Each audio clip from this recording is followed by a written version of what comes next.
All right, you can start. You're live. All right. Um, Hi, everyone. My name is Lawrence Inezena. I'm a senior backend engineer. I'm currently on Sabatica. I currently do not work with any company currently. I took a break mostly to have enough time to study this new space, Web3, which I'm sure is one of the reasons why we are all here. It's actually an exciting technology. Um, I'm excited to be here, and I hope to introduce all I've learned, um, specifically for Filecoin with you guys. So let's get started. Just a brief disclaimer. All of the knowledge I'm actually putting out here today are my opinion. They are not of Filecoin. They are not of my previous companies. They are basically my opinion and my excitement for the Web3 space and all I've learned about Filecoin and why I feel it's actually a promising technology for the future or for Web3, which would be the future of the internet. Today's session is basically a non-technical talk. We're just going to focus about the primitives of Web3 or the crypto space. By primitives, I mean the building blocks. Um, Most people want to jump into this new technology. It's only fitting if we give the foundations of which many of these technology work. I have a theory that one of the best ways to learn is to have a good mental model. And to have a good mental model, you basically need to understand most of the foundation components most of these pioneering technologies are built on. And that was why this talk, even though it's a getting started talk on Filecoin, it would be best for us to give an overview of some of the foundational technologies Filecoin is built on or built around, and then we'll narrow down into Filecoin at the end of the day. So this will give us grounded knowledge or better mental model for us to really understand Filecoin as a technology itself. So today's session will cover the primitives, like I said, blockchains, network, wallets, protocols, and all that is possible, or some of all that is possible in the Web3 space, and of course, Filecoin itself and how it fits into all of the Web3 narratives. We won't be dealing with any deep dive into cryptography or the economics of all the cryptocurrencies that exist. And of course, we won't be dealing with hands-on tutorials today. I am hoping these workshops are going to be there will be a continuous event, and we'll slowly build up to the point where these workshops will be based on hands-on practical and actually building stuff on blockchains, in particular Filecoin. But for today, all we'll discuss will be theories, first principles, so that you have clear understanding. You understand what the noise and the hype and the rave is about blockchains and Filecoin in particular. So basically, what are blockchains? Lately, I'm sure everybody, most people rather, would have heard all the raves about blockchains, crypto. Everybody, most people have various, or rather, everybody have various reasons or their opinions or whatever they do on the blockchain. It's literally an open space. There's really regulation or central authority. So it's actually a playing ground for everybody to get in and partake in all of the activities going on. Most of us would be overwhelmed by all of the activities. They don't know where to start. They don't know what's going on. They don't know what each of these primitives are, what people are talking about, coins, currency, blockchains, protocols, all of these buzzwords, how they all fit in together, why there are so many of them, why there are so many blockchains. There's going to be many of them, A lot of people have all of these questions and these worries, and sometimes it can be overwhelming and it can also be so technical, and most people do not take part in this revolution. So it's best to have all to clarify all of this before we actually narrow down to a particular blockchain or a niche, which is Filecoin, which we'll talk about today. So it's only fitting that I start from the most foundational technology that pioneered all of these movements, all of this hype, all of this rave, why we're all excited. I mean, why I am excited as well, because it's been a while. I've been excited about technology. And since getting to the Web3 space, it's been exciting, really. I look forward to every day to learn something new. So I hope you guys find this workshop exciting as well and motivating enough to get you to want to build, and hopefully you build on the Filecoin blockchain. So basically, blockchain, as we've all heard, there are various ways to define what a blockchain is. I try my best to expose people to Web3 by not using too many technical buzzwords. I try not to be overly technical. I think that's one of the challenges the industry, the Web3 space or the blockchain space or the crypto space is having. Too many technical buzzwords, no clear, simple definition for things, and no clear line to clarify or outline where every technology has their boundaries. So I try my best to educate people, my friends and family. I try to use simpler terms and, of course, good analogy to what they currently know, and try to map that out to the blockchain, crypto, or Web3 space.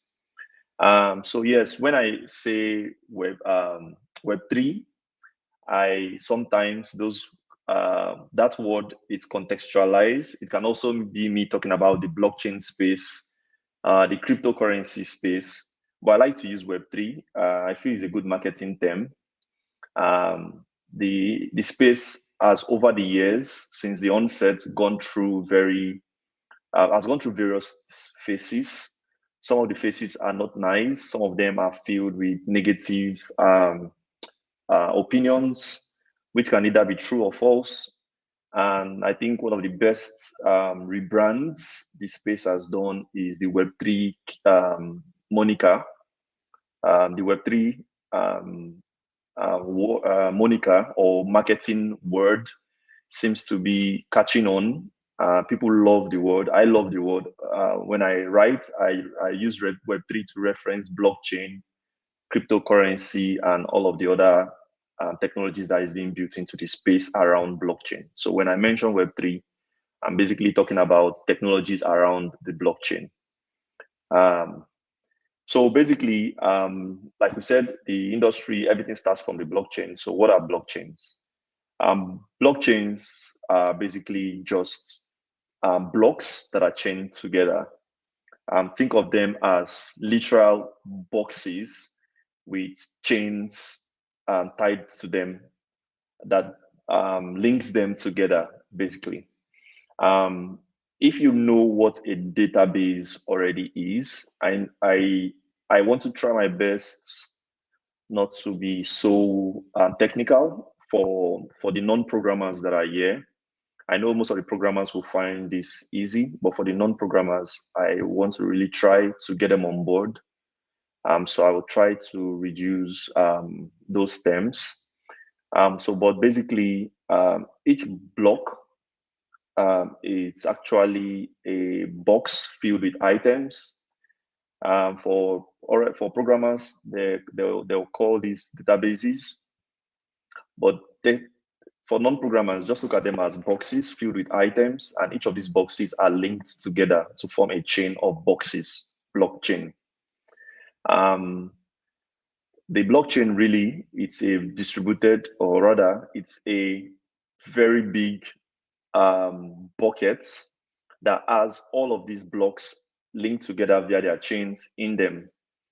Now, the conventional block storage engines that you know for the programmers are all centralized, meaning they are all run and managed by a particular company. Say you work for Twitter, or you work for Facebook, or you work for Paystack, or one of the Nigerian cool startups.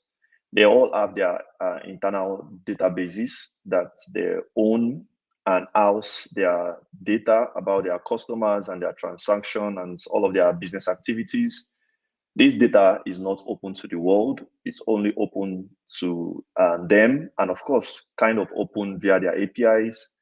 But for the case of the blockchain, look at it as all of the data that exists in all of these startups in one, spread across the world, spread across different places in the world, but with no central authority.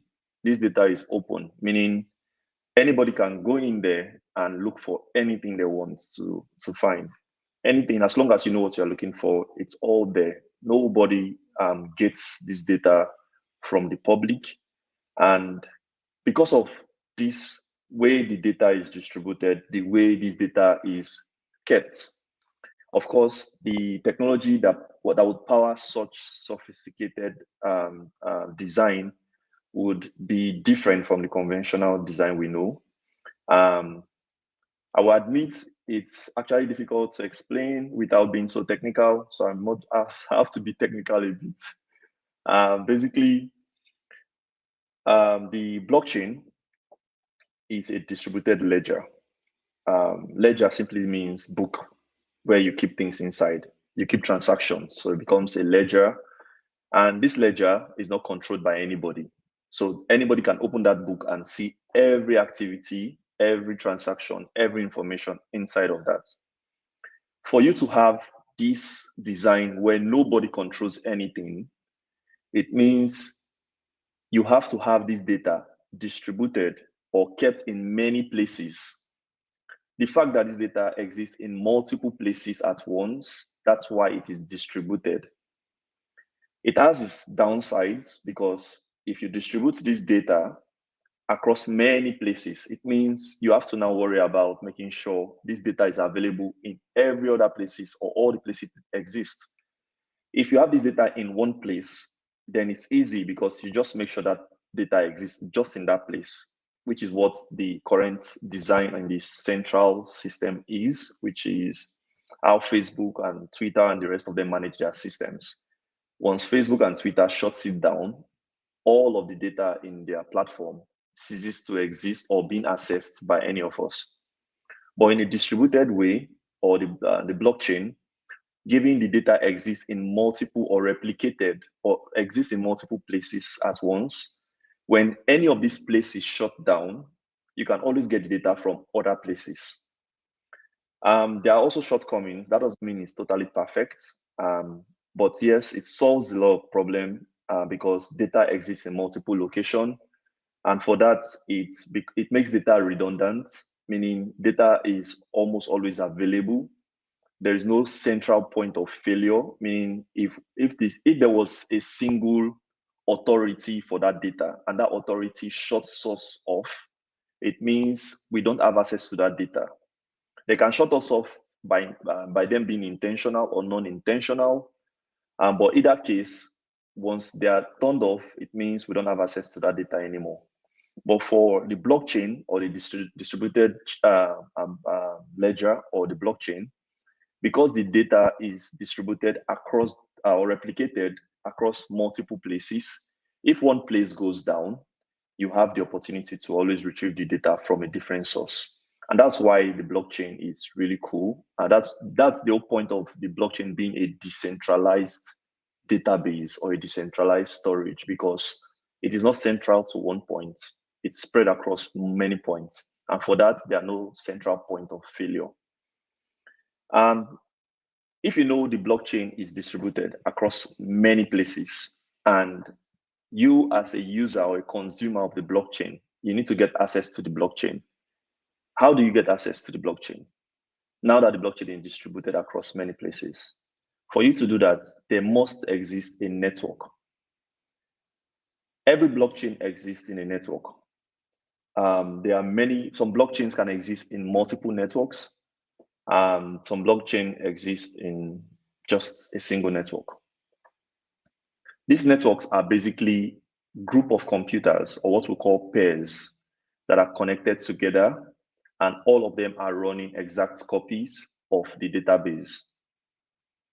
You as a consumer of the database, for you to get access to any data you as a consumer of the blockchain, which is literally a database, for you to get access to the data in this blockchain or the database or this distributed ledger, you have to go through this network to get access to that database.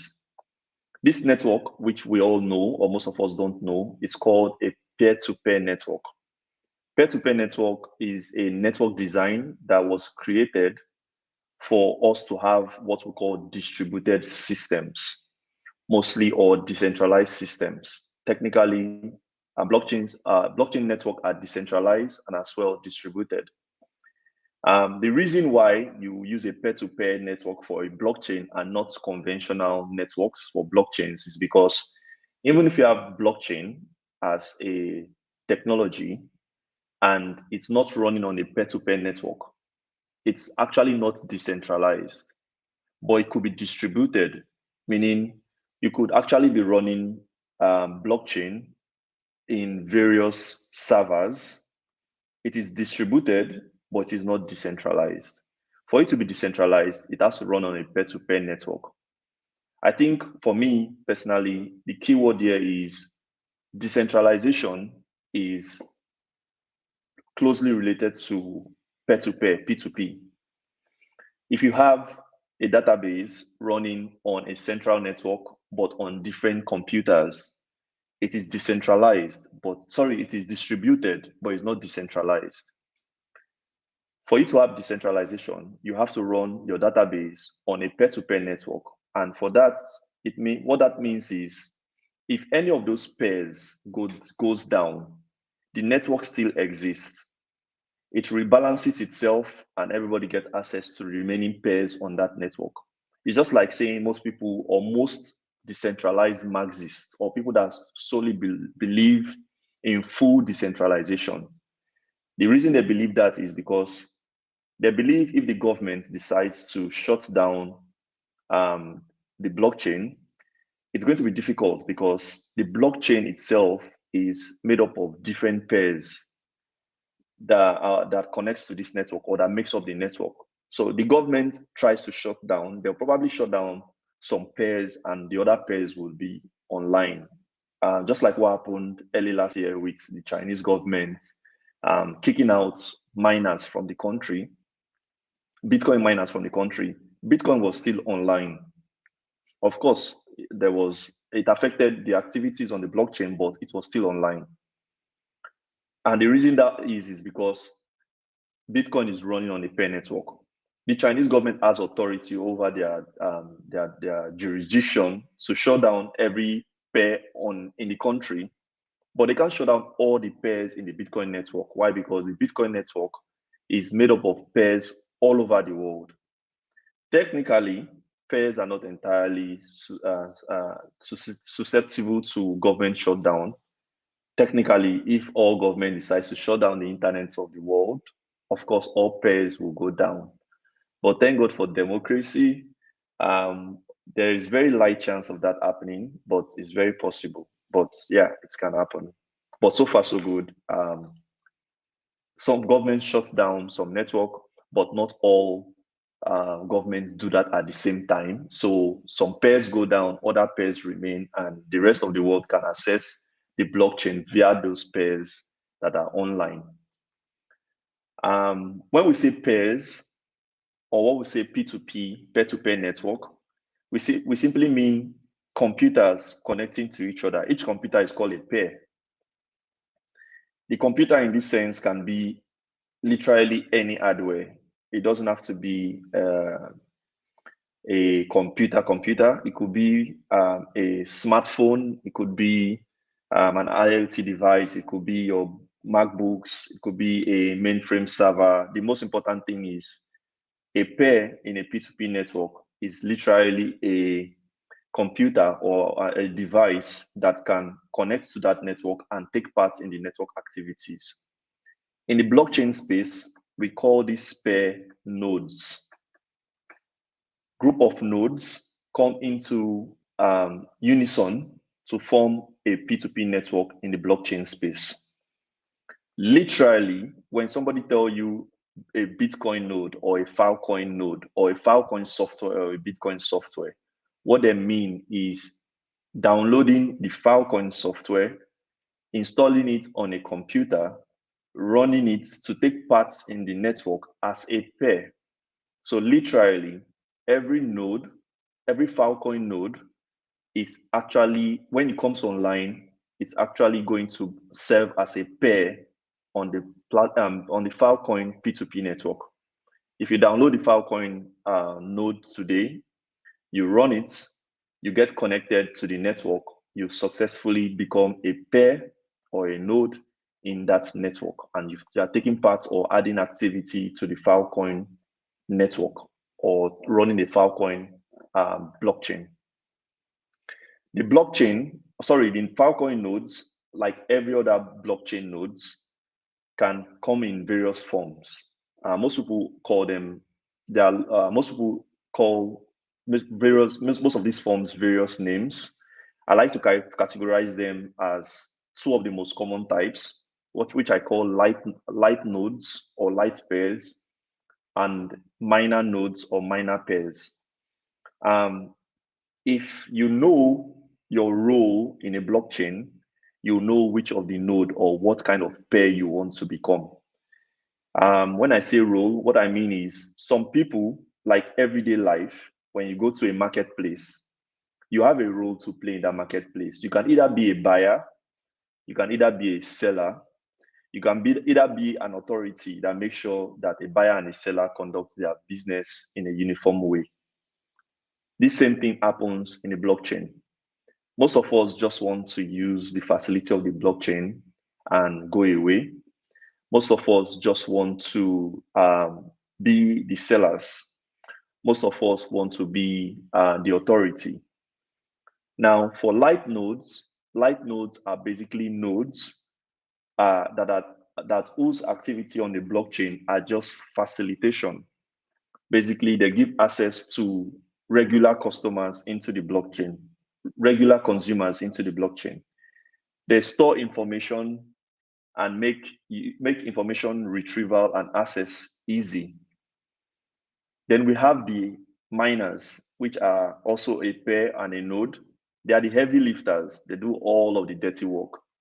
They do all of the validation, calculation, execution of deals. They just make sure everything works. They do all the heavy lifting for us. They do all of the protection of the network for us. Technically, every node, both light and miners or heavy nodes, contributes to protecting the network. But most of the protection and heavy lifting happens by the miners, giving they literally are the one that does every verification and validation on the network.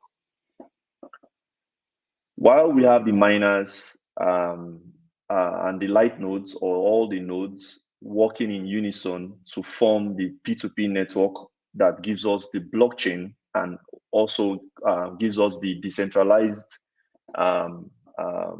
characteristics of the blockchain, we also have you and me, the customers or the consumers of this network, which I like to call the wallets. We just want to buy and leave. We come there, we do window shopping, we get what we want. We do not really want to take part in making sure data access and retrieval are our business. We don't care how these goods come about. We just want to buy them and send them or transfer them to somebody however we want. But for we to do that, we need a marketplace. That's why most times when you hear people talk, they tell you that blockchains are an economy. A blockchain is like a market where a lot of things goes on. A lot of roles are being played. And you as a consumer or a user, you play a role. One way you play a role is not by running a node, is by actually having a wallet.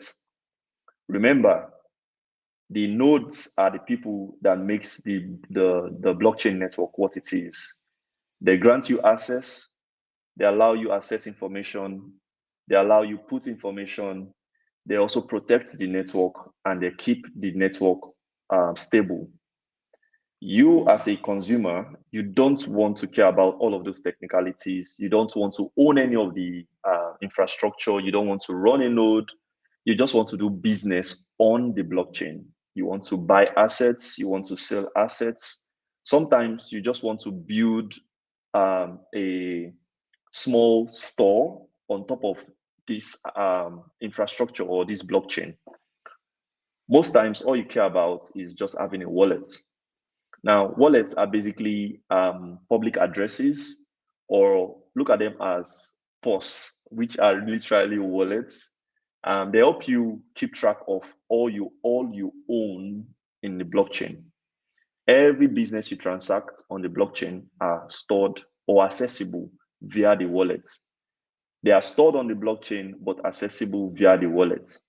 The wallet gives you it's like a dashboard that gives a summary of all that you have in the blockchain, and also gives you the ability for you to move them around. Also, of course, transfer them around, or use them to pay for services to various merchants. Sometimes you also hear the word protocols being thrown around by people, and you wonder why. What are protocols? In the most simplest term, and in the information technology space, protocols basically just set of rules or standards that define how information is moved from one place to another. You can't talk about blockchains and not talk about protocols. And the reason that is because one of the most basic activities that happens in the blockchain is movements of assets. You are literally moving assets. When I mean assets, I talk about most of the coins people talk about, or the tokens people talk about. You move them from wallets to wallets. You move them from friends to friends. You move them from friends to business. You move them from various places. Sometimes you don't have to be the originator of this movement. People send them to you. You get rewarded for doing certain activities in the blockchain. But the fact that data in form of coins and tokens are being moved around in the blockchain, that makes the blockchain a protocol. Surprisingly, a lot of people also build other protocols on top of the blockchain. So sometimes people complain, why is it that you hear protocols thrown around so many times? If the blockchain is a protocol, then why are people building other protocols on top of the blockchain? And I tell people, in the information technology space, you can build protocols on top of protocols, and that's absolutely valid. The email protocol we use today for sending email from one email address to another is actually utilizing the HTTP protocol, and that's absolutely fine. Same thing happens on the blockchain. You access services on the blockchain. Those services are protocols, and they use the blockchain, which is also a protocol in itself. So protocols, basically, in its simplest term, to summarize, is just a set of rules and standards that defines how data is moved from one spot to another. And so it's valid for when people say blockchains are protocols, or people call Filecoin protocol, or Filecoin blockchain, or Filecoin network. They all mean one and the same thing.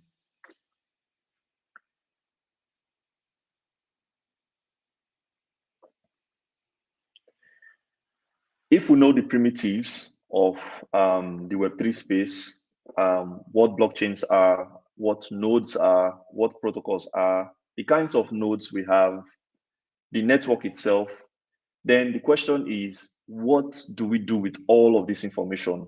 What are the possibilities? How usable are these things? I mean, technically, if you see all of these things, they are nice, but how do you actually make use of them? We want utility. The Web2 space, which is the conventional web as we know it, there are lots of utility. You go to Facebook, you go to Twitter, you go to TikTok, Instagram. These are all utility from the Web2 space. What are the utilities for the Web3 space? To summarize, there are lots of products on the Web3 space as of now, but many of these products covers two of the most important aspects: compute and storage. By compute, I mean servers, calculations, running of your applications. By storage, I mean actually storing information. For those of us that are not really technical people, the Web2 space as we know it is literally made up of compute and storage. When you go to Twitter and you log into Twitter, most of what happens behind the scene is a unison of compute and storage. By compute, I mean the business logic, the calculation, the logic that retrieves your login credentials, your followers, the following or the people you follow, the feeds you see. By storage, it means the layer that actually keeps all of those information so that those information can be accessed sometime in the future. This applies also to Web3. In Web3, we can build literally all of Twitter in sense of all of the business logic and also in sense of all of the data being stored somewhere. Every Web2 app you see, or rather most of the Web2 app you see, they are currently a Web3 version right now. Why? Because most of the blockchains we have in the space are offering compute capability, meaning the ability for you to write actual business logic that runs in the blockchain in the form of smart contracts, and also providing storage capability for actually storing data besides smart contract logs.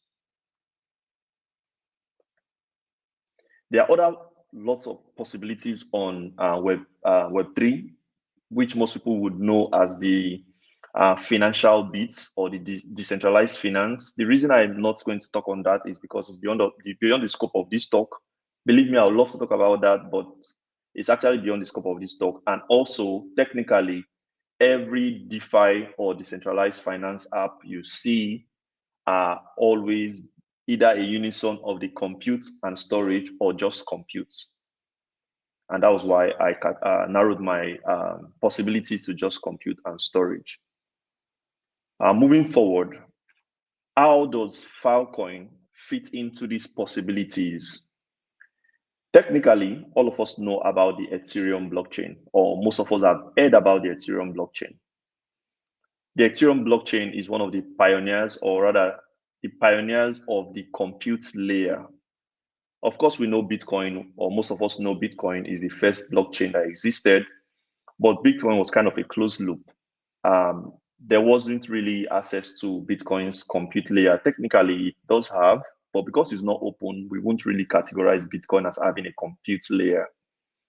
Ethereum, on the other hand, saw the limitation or the possibility, saw the limitation Bitcoin had by not offering a compute layer, and also saw the possibilities of having a compute layer. And the Ethereum blockchain was built, and one of the amazing features it had was to give access to a layer in the blockchain called smart contracts or virtual machines, which most people know as EVM, Ethereum virtual machines. I'm going to just call them virtual machines because that's what the compute layer is about. The ability to run actual software codes, which are mostly business logic, on the blockchain.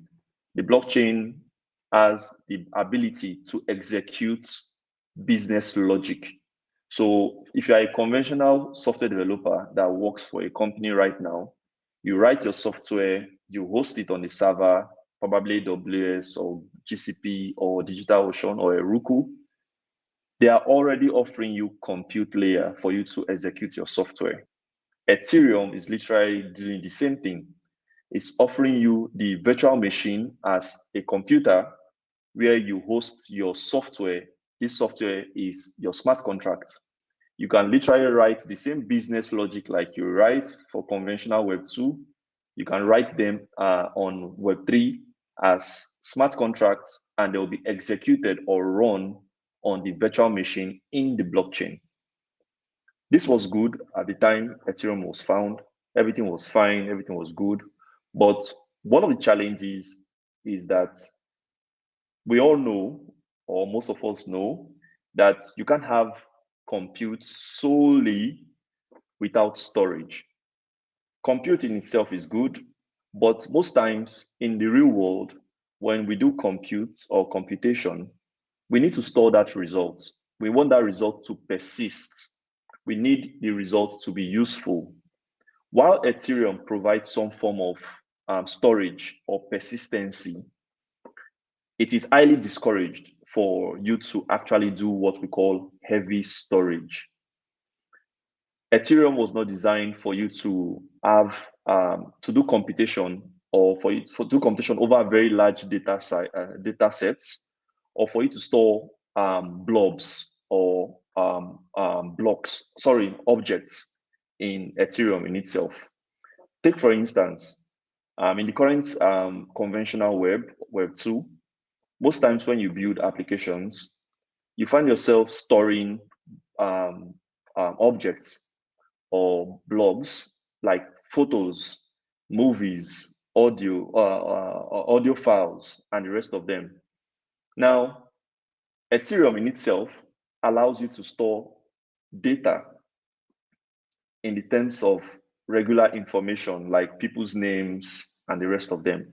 But Ethereum discourages you storing blobs or objects, which are mostly the forms in which files, movies, and binaries are stored. You can actually store binaries. I didn't want to use the word binary, but yeah, you can store binary or objects or blobs in Ethereum. And the reason you can't do that is because Ethereum was not built for that, in the sense that the more data you store, the larger the Ethereum blockchain becomes in terms of data size. And to discourage people from doing that, not like you can't do it, nobody's stopping you from doing it, but you are going to pay a lot. It's quite expensive. The mechanism, or rather the reason why it's expensive to do that, is because they want to discourage people from doing that, but at the same time not stop people from doing that. But we know in the real world, many applications we build requires binary, blob, or object storage. Yet Ethereum gave us compute and gave us some form of lightweight storage, but we need to still store binary and blobs because in the real world, this is useful. And that's where Filecoin comes in. Filecoin came in as a blockchain to help solve this problem. Initially, Filecoin was built out to be a storage blockchain, a decentralized storage blockchain without compute. Technically, it has compute inbuilt, but not open like Ethereum is. And why that was is because Filecoin was initially built to complement the Ethereum blockchain or every other compute blockchain. Filecoin initial goal was to become the storage layers or storage network for the compute network, or the storage blockchain for the compute blockchain. So literally, the initial design was for developers to build their compute on Ethereum and then use Filecoin to store their objects. Of course, that was a brilliant idea. That's good. But as we progress in the conversation, you see all of the changes that was made later on. So now we know that Ethereum in itself was built out from the onset as a compute blockchain. And of course, we needed object storage or blob storage or binary storage. And that was what gave birth to Filecoin. So Filecoin in itself as a blockchain is actually a regular blockchain, like every other blockchain, that comprises of a P2P network, comprises of nodes, and of course has its own native currency or cryptocurrency or coin called FIL, FIL or FIL. And of course, the need for Filecoin to exist was mostly because for the Web3 space to really advance, or for the Web3 space to evolve to replace the Web2 space, then Filecoin, a storage blockchain has to exist. Because one of the major reason for Web3 is because of the too much centralization of the current web. Many of the web, like most people know them right now, they are all walled garden. They are sealed, they are censored. Most times they are not open. Web3 is supposed to build the same set of tech or even better, but this time make sure that this technology are open and nobody can shut them out. If Ethereum solved compute, then somebody had to solve storage. Filecoin came to solve storage. The major reason why Filecoin existed was to solve that. Although, to be fair, I can actually speak on Filecoin as a blockchain in its entirety without talking about IPFS, Interplanetary File System, which was the pioneer of distributed peer-to-peer file storage. But it's it's out of the scope of this talk. But I would like to mention a bit about it because it also adds to the context of why Filecoin as a blockchain existed or is existing. Initially, the company behind Filecoin is called Protocol Labs. One of the first pioneering technology they built was IPFS.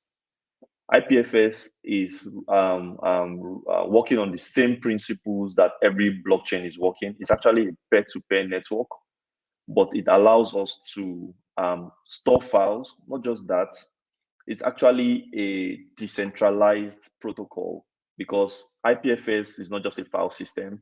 It allows you to actually, it gives us the same feel like HTTP, which is the protocol that powers the net, the internet or the web.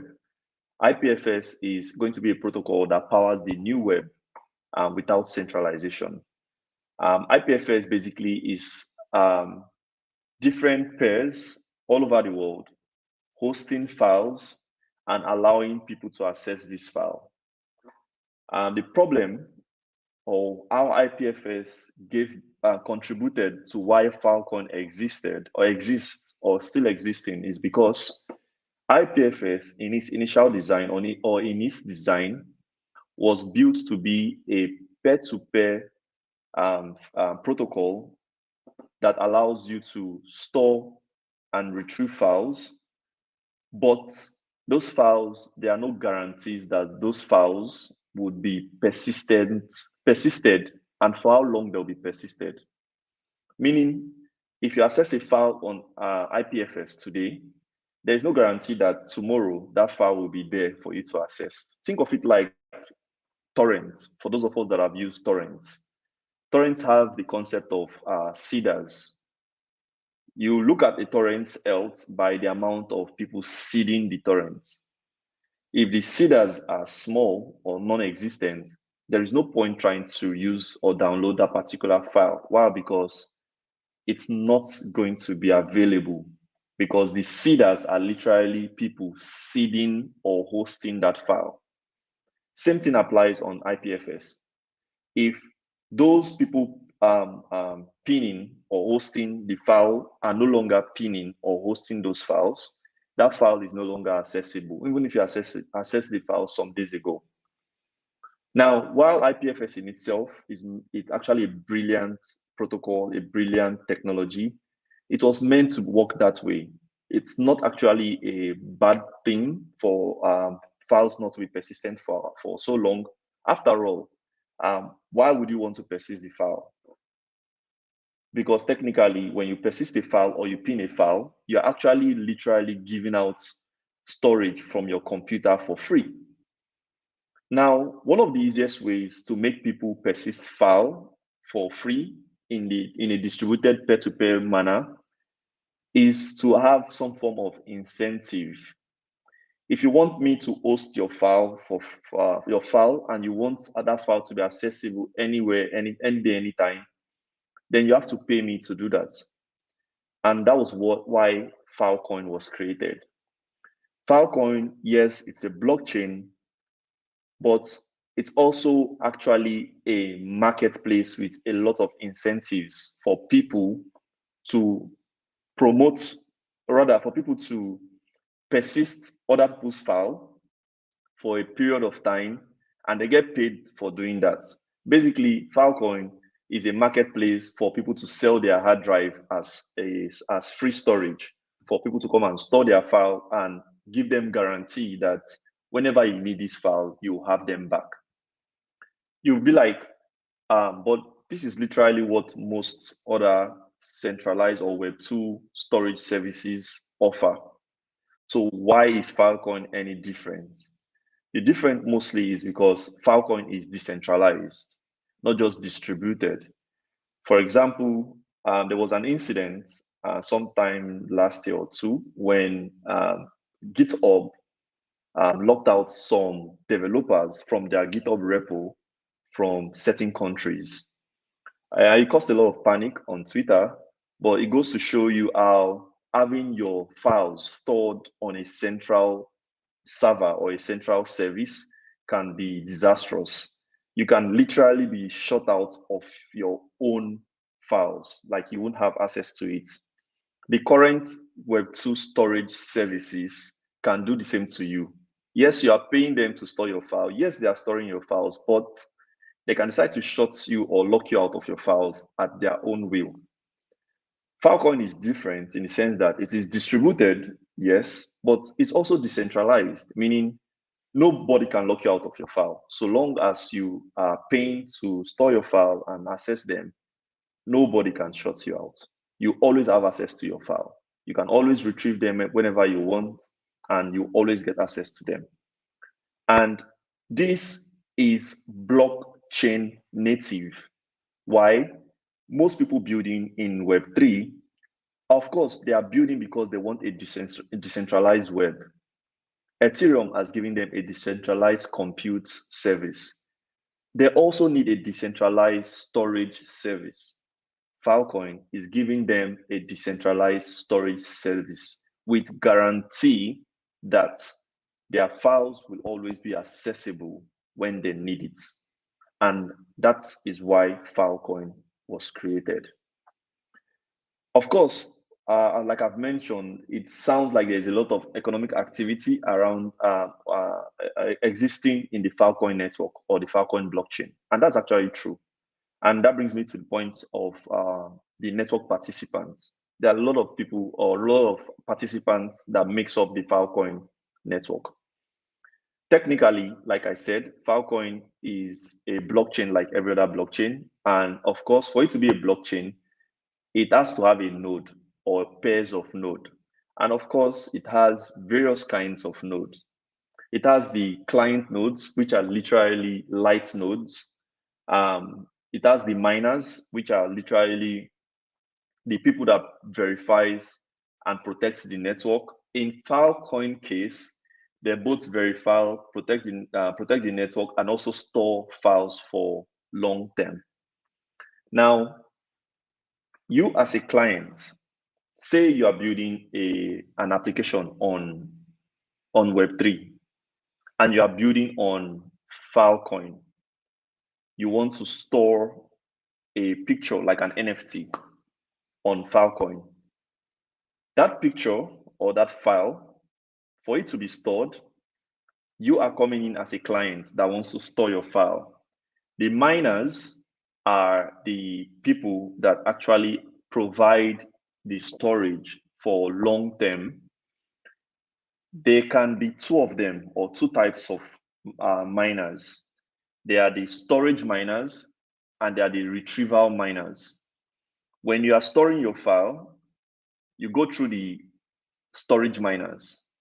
When you want to retrieve your file, you go through the retrieval miners.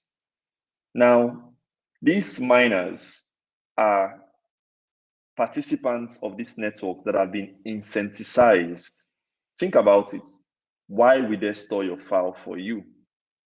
There must be some form of incentive. If there is no incentive, then we are back to where we have the issue with IPFS, which is just giving you storage, but no guarantee this file will be there for the future when you need them. So what Filecoin came up with was a mechanism to incentivize people that have free storage to store your file, and of course, retrieve this file back to you when you need them. These people are what we call the miners. They are literally nodes like every other node, but just that they have they do more activities in the network or in the blockchain. Filecoin also has the concept of what we call deals. Before you actually store a file or retrieve a file, a deal is created. This deal will outline or define how long this file is going to last for, when this file, the amount that will be paid for this storage and the duration. Every miner taking part in this ecosystem in Filecoin, they don't just provide storage space for storage and also facilitate for file retrieval. They also protect the network. By protection, I mean every form of blockchain, be it Bitcoin, Ethereum, Filecoin, they have a way of protecting the network. Protection of the network can be of various kinds. Protection can be from centralization, in the sense that the more you have, the lesser nodes you have, the more centralized the blockchain is. If you have just 2 nodes, it means that node is literally not so decentralized. Why? Because it's easy to shut down 2 nodes. Once you shut down 1 node, you literally are back to Web 2. So the more nodes you have, the more pairs you have, the more decentralized and some form of the more decentralized it is. And if it's decentralized, in a way, it is secure because it's not easy to shut down. Another form of security that miners or nodes provide is verification and validating the network for fraud. Sometimes in every part of the world, in every activity, there are always bad actors, people that never come to any activity for doing good. I mean, it's human. There are always bad actors. It's your responsibility to protect yourself, or the responsibility of the network to try as much as possible to protect itself from these bad actors. There are various ways bad actors can, the activities of bad actors can be reduced. Most of them are naive approach. Some of them are pessimistic. They don't trust no one. So they actually implement mechanism where no one is trusted. Always check, no one is trusted. Now, in the case of Filecoin actually have these miners validates that every activity on the blockchain are actually free of fraud. Sometimes this fraud might not be the participant, the clients. It can also be other miners. It can also be other node operators. And sometimes one of the ways which the blockchain, which applies to Filecoin, prevents this is for making sure that every activity or transaction in the blockchain is verified. And if any form of fraud is noticed, the miner or the node that the activity originates from is penalized. By penalized, I mean their participation fee is slashed. Technically, for you to be a miner in Filecoin, you have to have a skin in the game. You have to have file, FIL, which is the Filecoin's cryptocurrency. You have to have a certain amount of it, and that certain amount gives you access to become a miner. The reason that is because one of the easiest way to reduce bad actors is by making sure they have a skin in the game, because when they mess up, they are penalized, and that would actually make sure they behave. Every miner has a skin in the game. If a fraud originates from them, some of their staked or some of their coin is depleted or slashed, and they lose. Why? Because of course they spent money to acquire them. That serves as a mechanism to keep them in check. And secondly, when I say fraud by miner, what I simply mean is, how can miners commit fraud? What kind of frauds do miners commit? Imagine paying a miner to store your file, and the miner does not store your file. It can happen. They can literally be receiving money to store a file and they don't store the file. Of course, that would be bad for Filecoin in itself. So Filecoin as a blockchain has to protect the consumers or the clients from such situation. And in as much as Filecoin knows that many of the miners have a skin in the game, that doesn't mean they will trust all of them to act properly. So a mechanism was also put in place to know the miners that misbehave and make sure those miners are penalized. One of those mechanisms is what we call one of the consensus, or what we call one of the consensus in Filecoin. Literally, Filecoin has two consensus. Consensus in blockchain, even though I didn't mention this earlier because I'm trying not to be as technical, can mean various things. For the Filecoin network, one of the consensus is proof of space and time.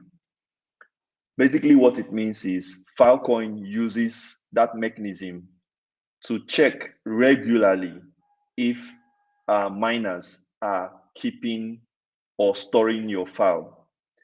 They don't just check if the file exists. They check this if the file exists at random points in time and at random space in the hard drive. That's why it's called proof of space and time.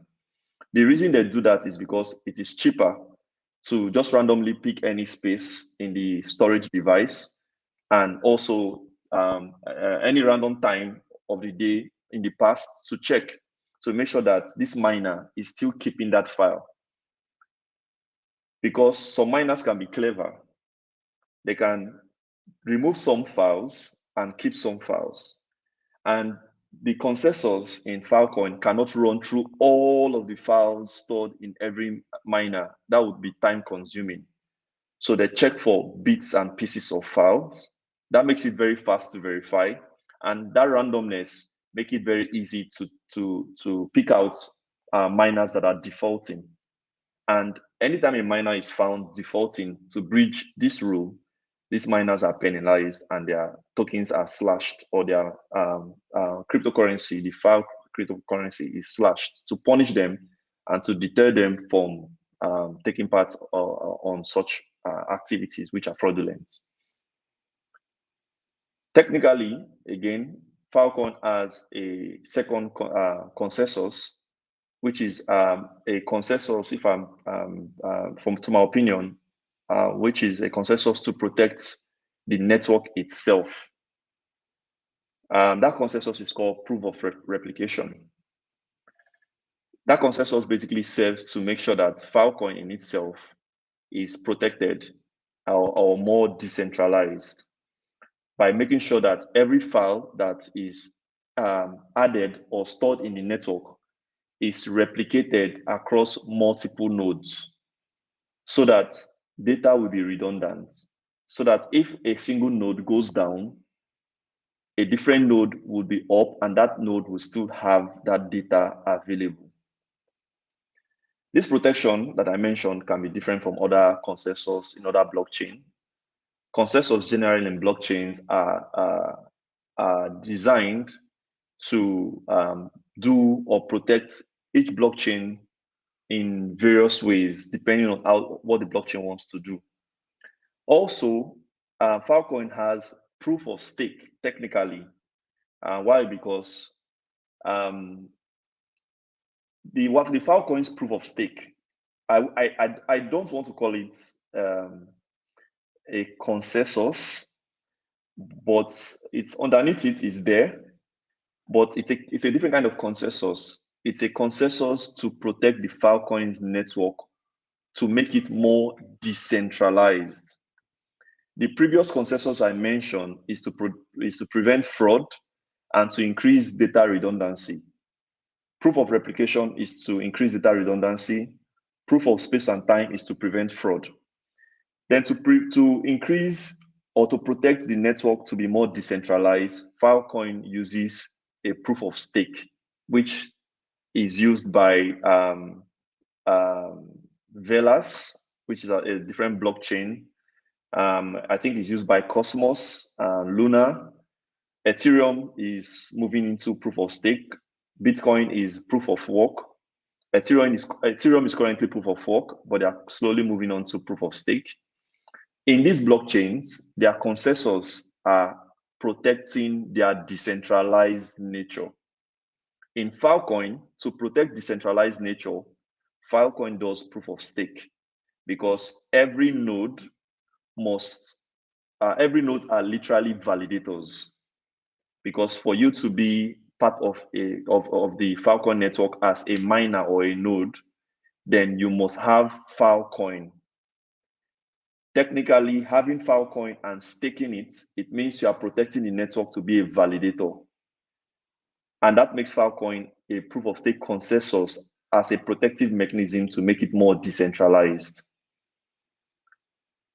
But in terms of Filecoin in its own unique form, to make sure what it is offering remains intact, it now has other more pronounced consensus to protect its offerings, what it offers to the public, more like its contracts to the public, which is we are guaranteeing you a reliable data availability. And for them to guarantee you that, it means data must be replicated. And for that data to be replicated, Filecoin needs to enforce a set of rules. And that rule is what we call the proof of replication, to make sure that every node replicates data as required. Then secondly, given that the Filecoin blockchain in itself, it's also relying on third party, which is the miners. And we all know that there are always going to be bad actors.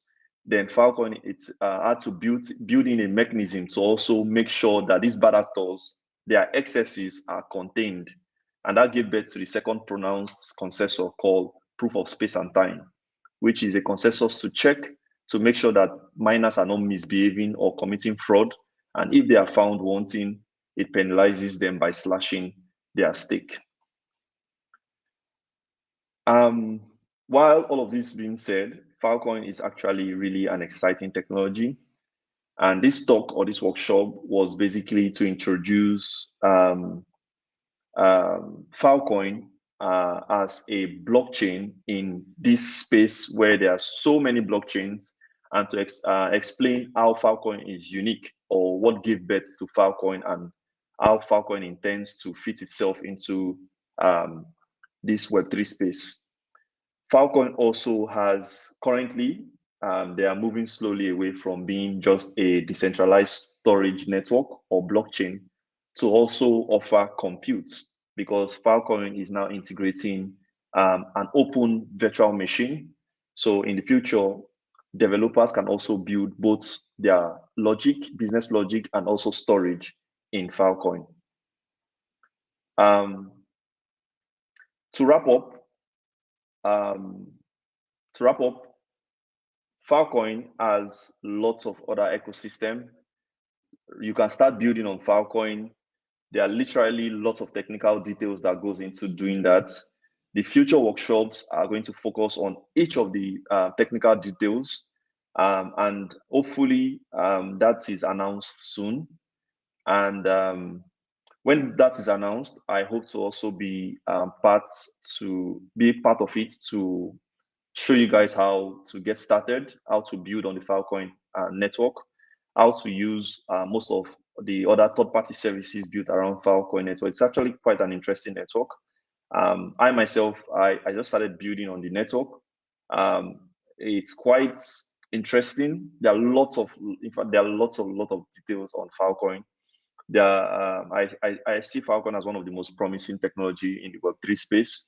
And I hope to share all of my findings with you guys. And I hope to share them not as a a software developer, not as a blockchain expert, but more as someone like you that is getting into the space so that we learn to understand exactly the whys, the how, and where this new technology is leading us to.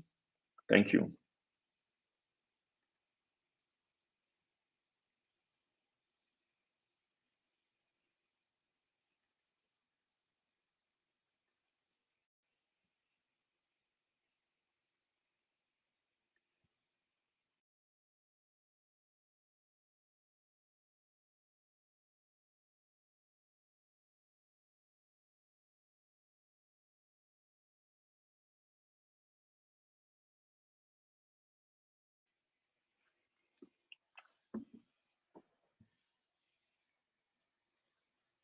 So still open. If anybody has any question,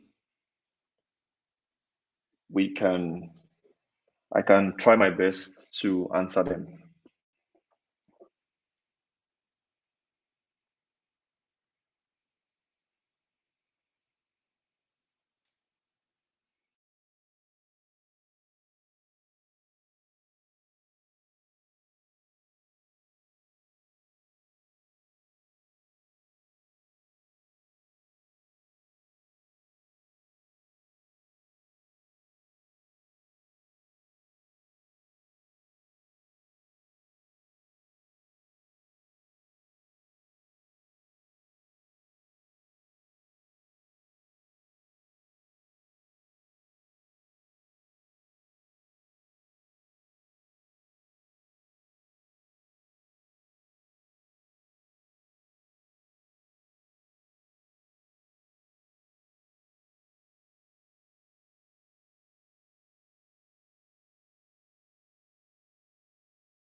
Lawrence, are you there?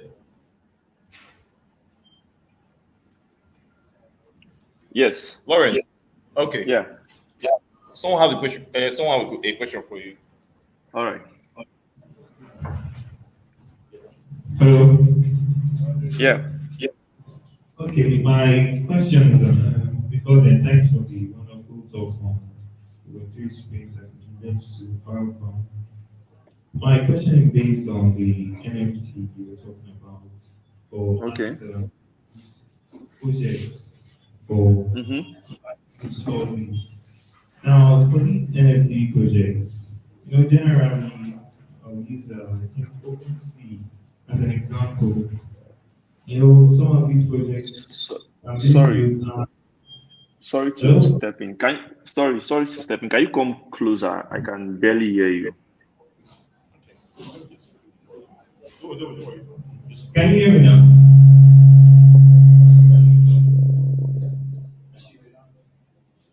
Can you hear me now? Yeah, I can.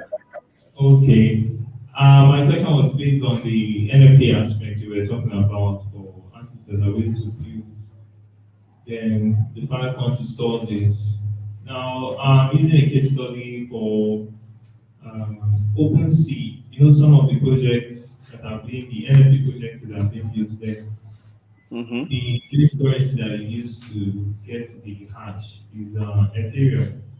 Now, my question is for this Filecoin project, what would be the base coin for it? Will it be primarily Filecoin or can it be accessed with other cryptocurrency networks?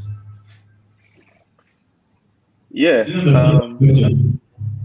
Yeah. If you said what would be the currency that will be used to pay um, for generating or hosting the NFCs in the case of Filecoin. Yeah. All right. So technically, the way OpenSea works is, of course, OpenSea is native to the Ethereum blockchain, and recently they've announced they are going to integrate Solana. Behind the hood, the way OpenSea works for minting is that OpenSea uses Ethereum for compute, and they use Filecoin for storage. So OpenSea has already done the heavy lifting of settling, buying deals, storing, and retrieving files on Filecoin on their users' behalf. You as a user of OpenSea, you need not know all of this, but OpenSea actually builds on top of Filecoin, and OpenSea already pays the Filecoin fees for storing the NFTs, retrieving the NFTs. The only bits where you, the user, pay is when you interact with OpenSea via your wallet on the Ethereum blockchain. You just pay gas fees for interacting with the NFTs. But OpenSea has paid for having the NFTs or the files hosted on Filecoin. And yes, they pay in FIL coin.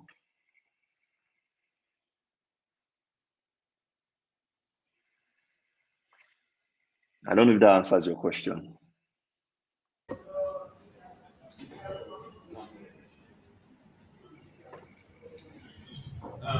Yes, indeed. Thanks for your response. But like you were mentioning, that's what goes on behind the scenes.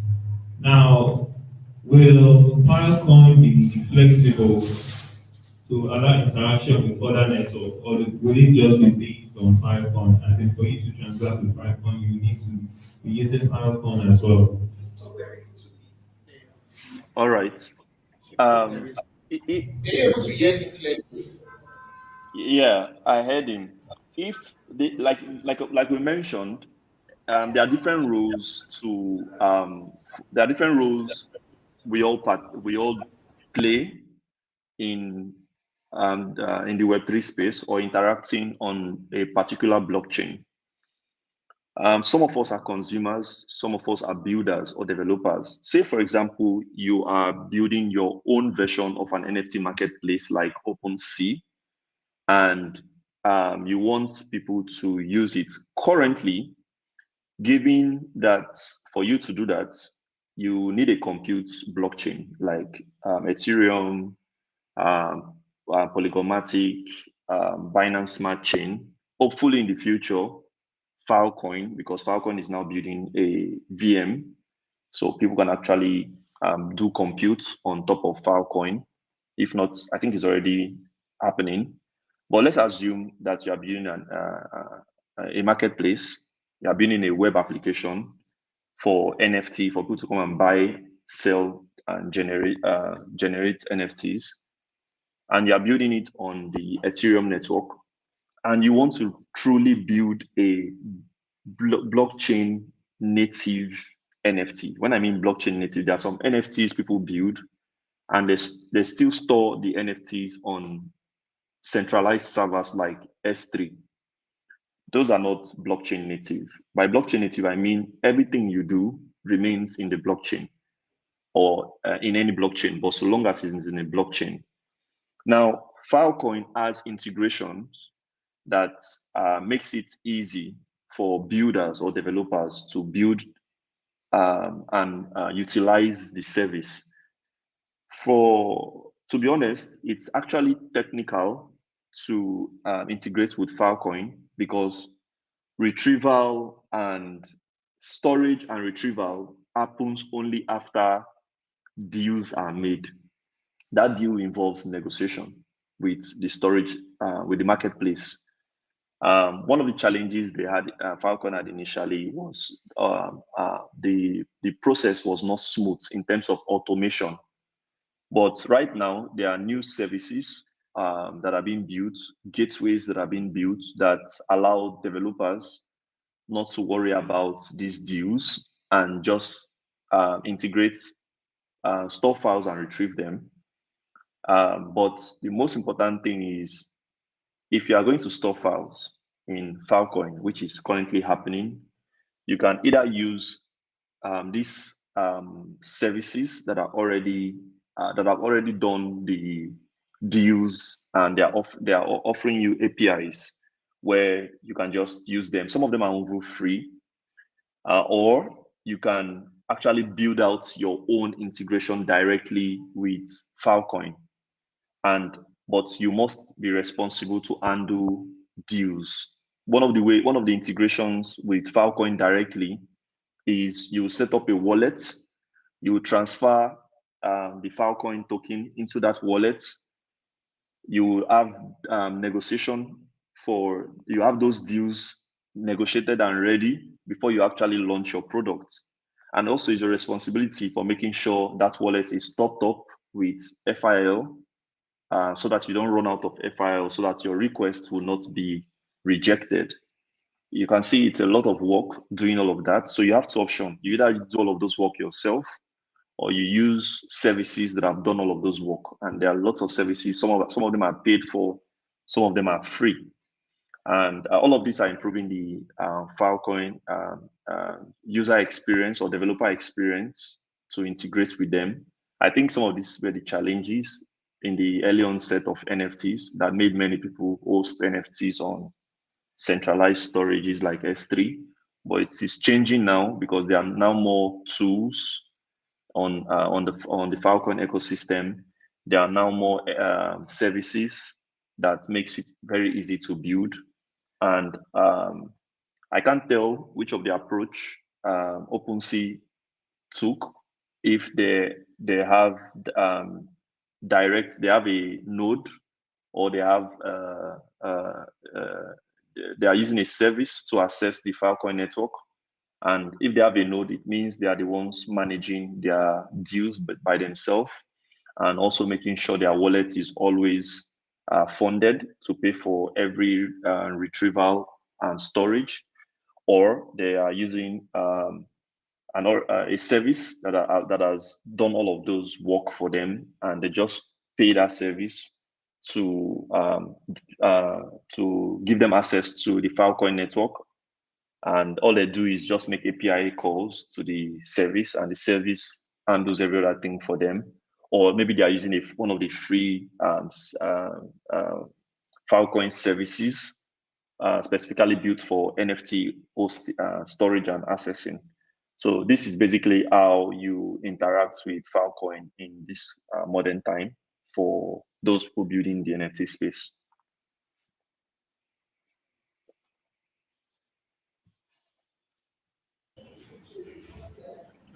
Any other question?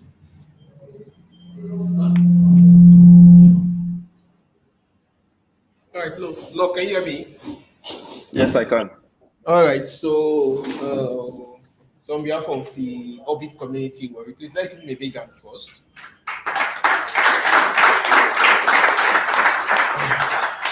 Okay, so thank you so much for taking out time to honor our invitation for today's workshop. And maybe I could also share with them that Lawrence will hopefully be with us next week, Saturday, in person, not virtually. So you should clap this time for the Filecoin conference, Warri. So thank you very much once again. So we'll allow you go right now. Huh? My pleasure. All right. All right. Bye, everyone. Bye.